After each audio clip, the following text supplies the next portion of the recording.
정인이 결혼자금 좀 빌려주세요. 제 딸 결혼식을 일주일 앞둔 날, 재혼 남편의 큰아들이 제 앞에서 당당하게 꺼낸 말입니다.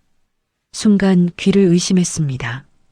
그런데 더 충격적인 건 제 옆에 앉아있던 남편의 반응이었습니다. 남편은 아무렇지 않다는 듯 말했습니다. 정인이가 착하잖아. 가족끼리 좀 도우면 어때? 그 순간 저는 깨달았습니다. 아, 이 집에서 내 딸은 가족이 아니었구나. 하지만 그때까지도 저는 제가 15년 동안 얼마나 바보였는지 몰랐습니다. 15년 전 이야기입니다. 저는 남편과 사별하고 어린 딸 정인이랑 살고 있었습니다. 먹고 살기 바빠 식당일, 청소일, 파출부 일을 전전하며 아이를 키웠습니다. 그러다 지금의 남편을 만났습니다. 남편도 사별한 상태였고 아들 둘을 키우고 있었습니다. 주변에서는 말렸습니다. 재혼은 쉽지 않다고. 하지만 저는 생각했습니다. 아이들끼리 형제처럼 지내면 좋지 않을까. 그 생각이 제 인생에서 가장 큰 착각이었습니다. 처음부터 이상했습니다. 저는 새 아이를 똑같이 대하려 했습니다. 하지만 남편은 달리 말했습니다. 정인이는 착하니까 양보 좀 시켜. 처음에는 작은 것들이었습니다. 예를 들면 음식이었습니다. 남편 아들들이 먹고 싶다는 음식은 밤을 새워서라도 만들어줬습니다. 갈비찜, 잡채, 불고기. 그런데 정인이가 한 번은 말했습니다. 엄마, 떡볶이 먹고 싶어. 그래? 그 말을 들은 남편이 애들 입맛에 안 맞잖아. 그날 정인이는 조용히 고개를 숙였습니다. 그리고 다시는 먹고 싶다는 말을 하지 않았습니다. 시간이 지나면서 양보는 점점 커졌습니다.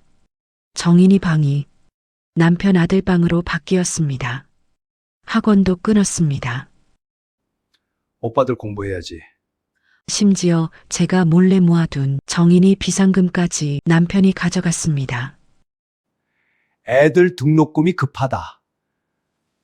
그때도 저는 믿었습니다. 가족이니까요. 하지만 남편의 한마디는 늘 같았습니다. 당신이 계산적으로 굴면 안 되지. 그 말을 들을 때마다 저는 죄인이 된 기분이었습니다. 5년 전 남편이 사업을 시작했습니다. 이번에 제대로 해보려고 하는데 돈이 필요해. 그래서 제 명의로 된 작은 빌라를 담보로 잡았습니다. 이거 잘 되면 정인이 시집 갈 때 큰 거 해줄게. 하지만 결과는 사업 실패였습니다. 빚만 남았습니다. 그때 남편이 한 말은 지금도 잊히지 않습니다. 정인이는 생활력이 강해서 다행이야. 그 순간 저는 깨달았습니다. 이 집에서 정인이는 기댈 곳 없는 아이라는 걸요. 시간이 지나 정인이가 결혼할 사람을 데려왔습니다. 정말 착한 청년이었습니다. 돈 많은 집도 아니었지만 정인이를 진심으로 사랑하는 사람이었습니다. 그래서 우리는 작은 결혼식을 준비했습니다. 그런데 결혼식 당일 아침 남편이 봉투 하나를 건넸습니다. 이게 뭐야? 요즘 애들 형편 알잖아. 봉투를 열어봤습니다. 10만 원이었습니다. 큰아들 5만 원, 작은아들 5만 원. 저는 아무 말도 하지 못했습니다.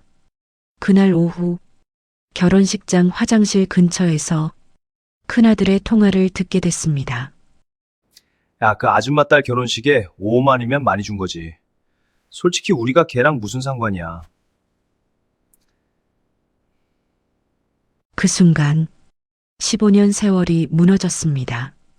결혼식이 끝난 저녁 남편이 말했습니다. 임자, 오늘 저녁 소고기 전골 좀 끓여봐. 그 순간 무언가가 제 안에서 끊어졌습니다. 저는 그 10만 원 봉투를 남편 앞에 던졌습니다. 당신 아들들 맛있는 거 사 먹여. 그리고 이 집에서 나가. 가족 사이에 어떻게 이래? 가족? 당신 아들들이 내 딸 결혼식에 5만 원 던지는 게 가족이었어? 그날 저는 남편 짐을 모두 문 밖에 내놨습니다. 15년 동안 남의 자식 밥을 차려주느라 제 딸 인생을 비워두고 있었다는 걸 그날 처음 깨달았습니다. 그날 밤 혼자서 먹는 물마른 밥 한 공기가 지난 15년 진수성찬보다 훨씬 따뜻했습니다. 여러분이라면 어떻게 하셨을까요? 가족이라는 이유로 참고 또 참아야 했을까요?